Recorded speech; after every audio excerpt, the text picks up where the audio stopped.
Hello and welcome. We are going to talk Playins, where we've got the Playins coming up this weekend very soon.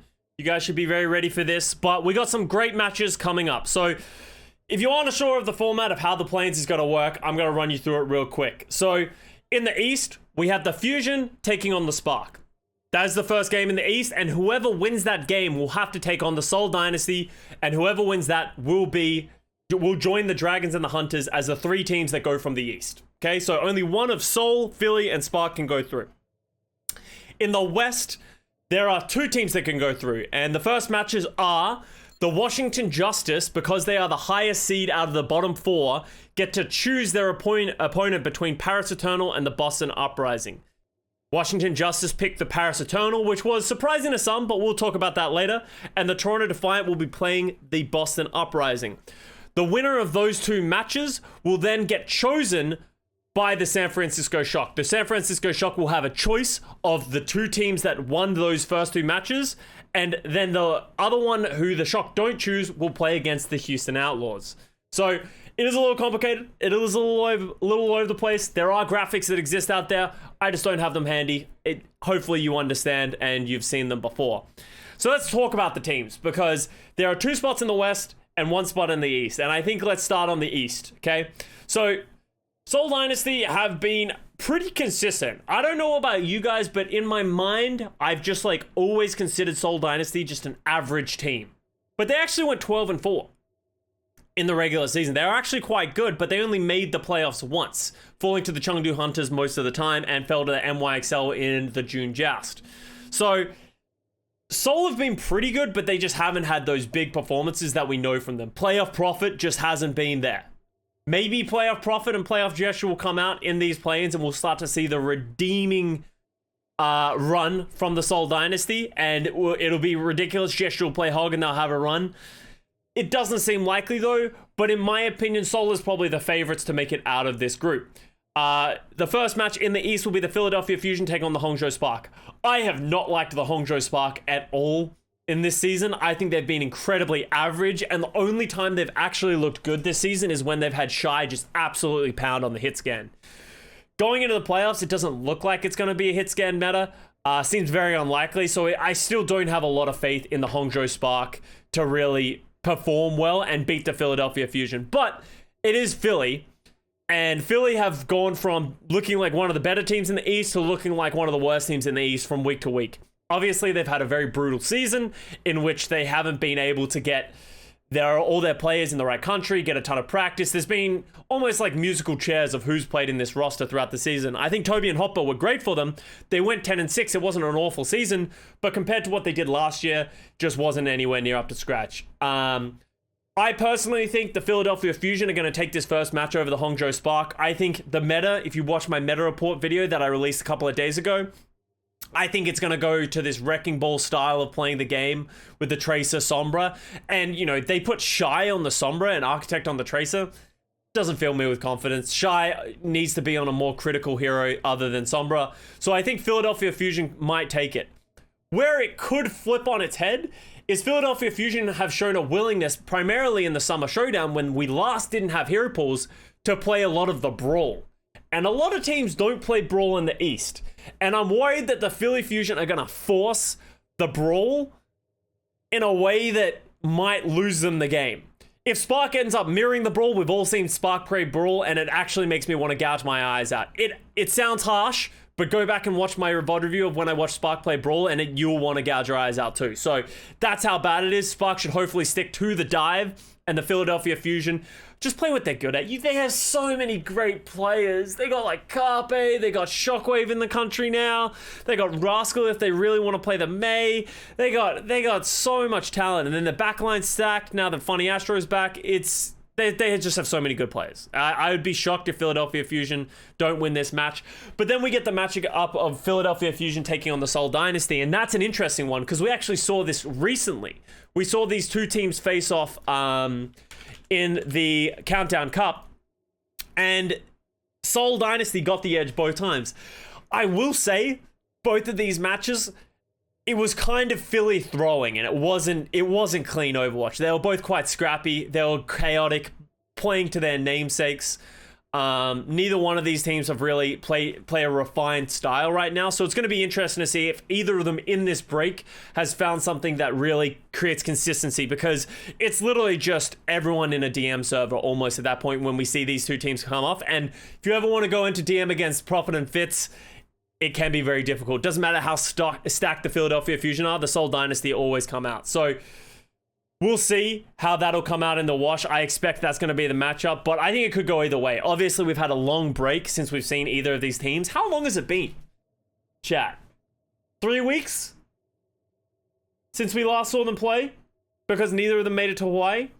Somewhere around that. 2 weeks, 3 weeks? So obviously no hero pools might mix things up a little bit, but I'm excited to see if anything big is going to change between these rosters and if Philly is going to play that brawl. So my money, if I'm a betting man, this is such a hard one. I'm actually going to go with Seoul. And here's my reasoning. Fusion are going to have to play 2 matches back-to-back. Seoul is going to be able to see, analyze, and review how Fusion play that game against the Spark. And Fusion's going to have to play back-to-back matches, and I think that's going to hurt them. And I think Seoul's going to be able to come in fresh with an understanding of what Philly's going to play and should be able to do it. And it's Seoul in the playoffs. I can definitely see Seoul choking and throwing it away and Profit it just fucking molding out of control. But I'm gonna put it on Seoul just because of that extra break. And that's what I think is going to happen. So let's go over to the West then. Let's have a breakdown of the West.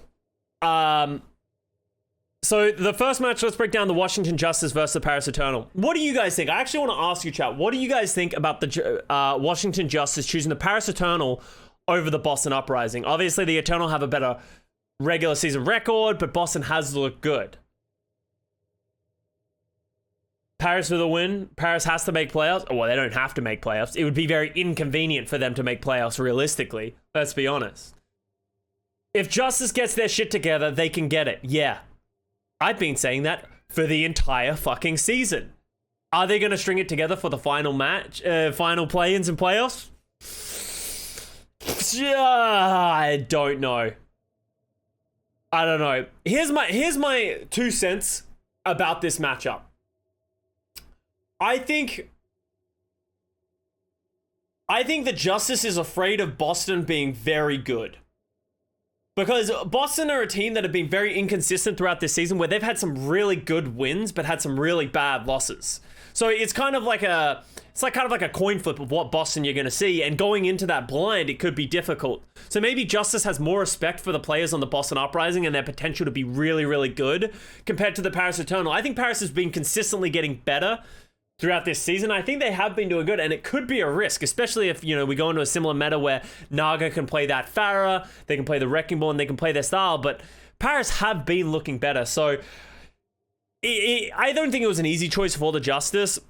I agree with Liz, though. I think this is going to be which Justice shows up. I don't think it matters who they're playing, Paris or Boston. If Washington just gets their shit, puts it all together, and puts it in a box, and then run with it, they'll be good. But it comes down to, is the team playing with confidence? How much boomage is going on with the Washington Justice, and are they going to be able to perform at a level that we expect them to? They have such a good roster. They got Decay, they got Fury. Their backline is a big question mark, but they can pop off. So it'll be interesting to see which team shows up. So then we need to talk about the Toronto Defiant versus the Boston Uprising. Toronto is a team I haven't really been high on this entire season. I haven't been sniffing the same avast, hopium for the Toronto Defiant, but you can't deny that they did look good in the Countdown Cup. They're really peaking at the right time. Hey, Aya. I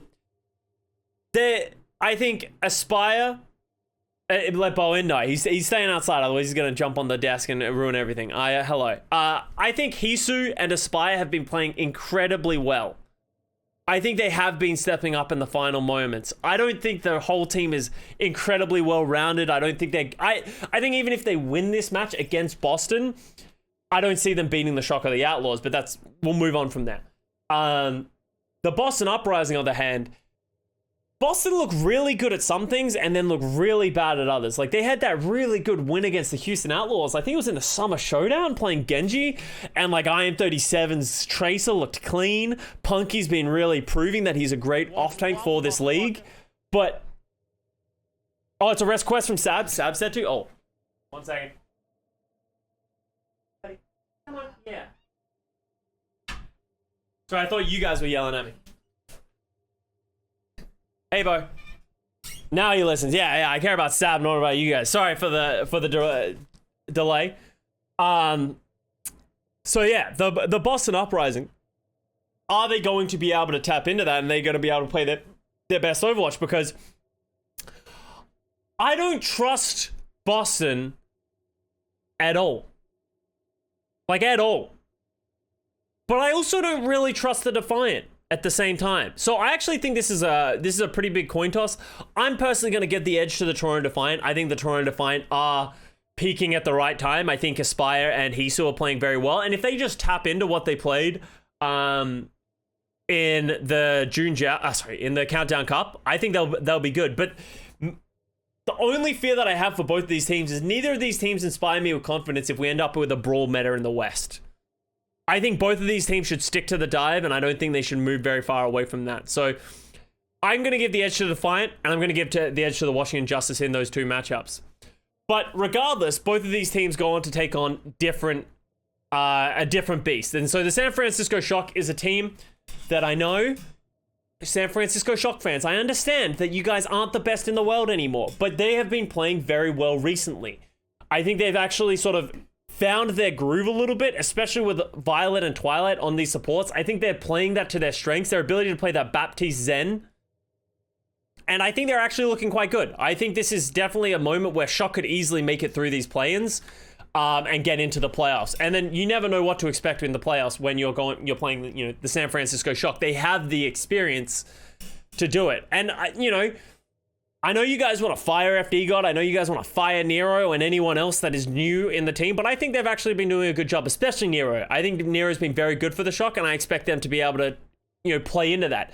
Remember, San Francisco Shock in the Countdown Cup lost to the LA Gladiators in Map 5 to qualify for Hawaii, and then Gladiators went on to win it all pretty convincingly as well. So I'm excited to see more from the San Francisco Shock in the playoffs because I think they've really found their groove. I hope they don't play too much Brawl. This sounds bad because I think FD God's a great player, but I think they should stick with what is working. Stick with the secret sauce, play Twilight, play Violet, play to your strengths of what what you expect them to play. I think if they try and sub FD God in a bunch of times and then sub in Violet and then they do musical chairs with their roster, I think that is where the San Francisco Shock could fall over. One of the reasons I think they actually got better in the Countdown Cup is that they were staying consistent with their roster. Everything made sense. The only real people switching around was Smurf and Super, right? So just let it go. Don't need to mess around with it too much. Just keep playing what they're playing. Houston Outlaws, though. Fucking the Houston Outlaws, man. A part of me thinks that the Houston Outlaws are going to shit the bed. Is it just me? Is it just me who thinks the Houston Outlaws are going to shit the bed? Because, so obviously they lost to the Los Angeles Gladiators in the play-ins for Hawaii, and they got boomed. It wasn't close. Didn't they do something that was really stupid? Or am I thinking of a different time? Because it's kind of like what they did in the playoffs last season, right? When they played that Farah and they went down swinging, they technically came last in the Overwatch League. Zen Bap, but ironically, yeah. I think they were playing a little bit of the Wrecking Ball Zen Bap this season in this tournament, which didn't really make sense with a Wrecking Ball. It really comes down to what type of Outlaws come out. If they just play to their strengths, I want to see them play Happy. Let Dante play the Tracer. Let Happy play that Hanzo. They can even play Dante Sombra, Happy Tracer. Oh, that's right. In the Gladiators game, they went down playing the Winston Anna, right? Didn't they just only play Winston Anna? and they just lost, or am I thinking of a different game? Sorry, it's all blending together.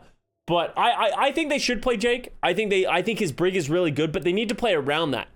I feel like they've been playing Jake on other things. I don't want to see the Jake Mercy. I don't want to see the Jake Bap. I just want to see them play like good things. Let Jake play brig, put Crimzo on the Zen. Like, you can play Brig Anna with the Winston on certain maps. On certain maps, it's very good to play the Winston, but you can't play it everywhere, right? And that is the biggest issue that I find with the Outlaws, is they just don't adapt when things aren't working. And they also just try and one-trick one comp on every single map, even though that doesn't work.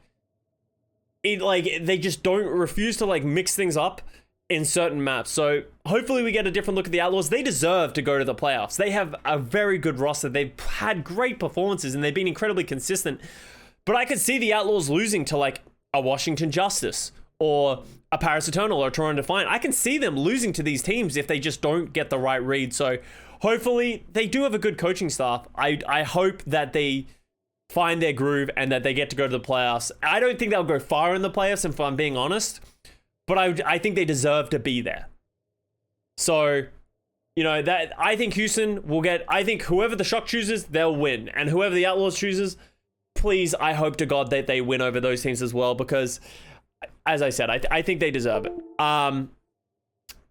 That's pretty much it for the play-ins, right? So my bets of who is going to make it is Seoul Dynasty is going to make it, Shock's going to make it, and the Outlaws are going to make it. That's who my money is on. I have no faith in the Washington Justice to pull their finger out.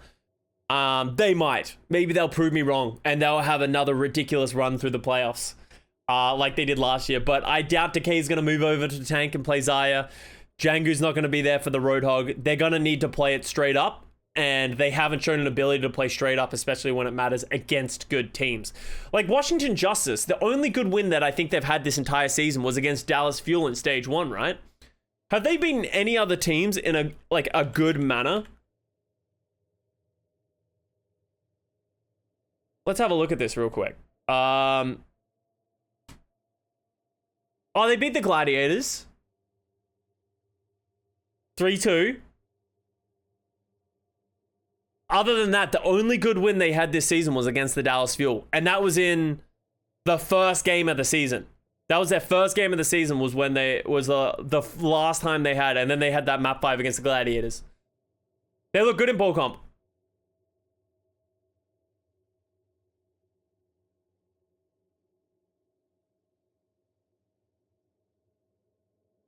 Are we watching the same team? They look lost in the bowl comp.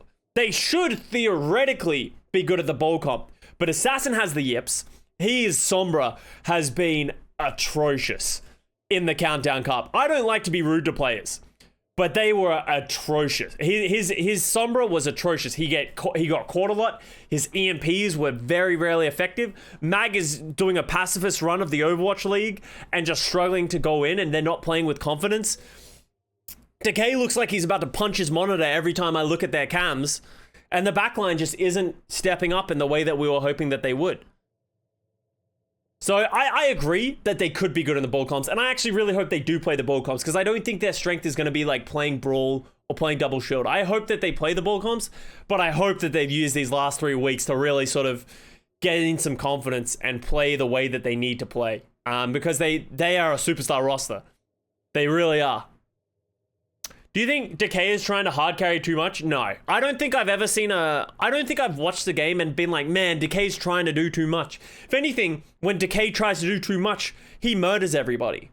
Like, we all saw Decay play for the Dallas Fuel.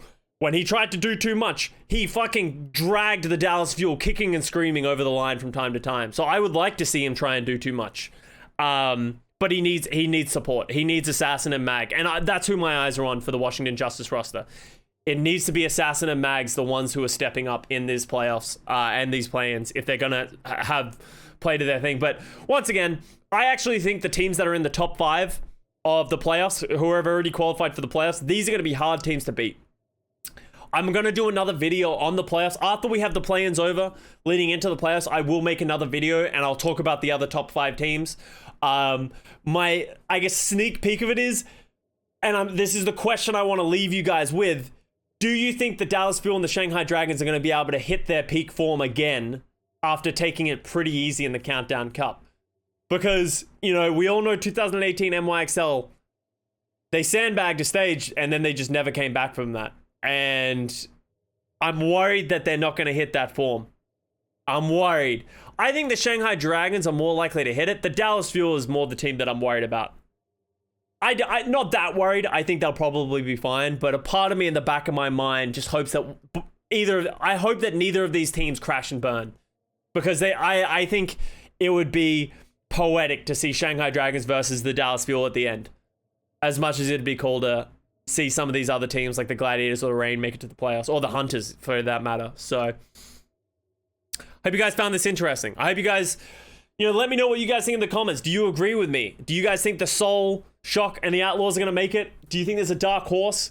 Like, I know some of you are like Aspire Simps, and they're like, Aspire will drag the Defiant to a victory. Let me know. Thank you very much for watching. It's going to be an awesome game. It's going to be an awesome weekend of matches, and I will see you guys there. Thank you very much for watching. I will see you guys next time. Words are hard.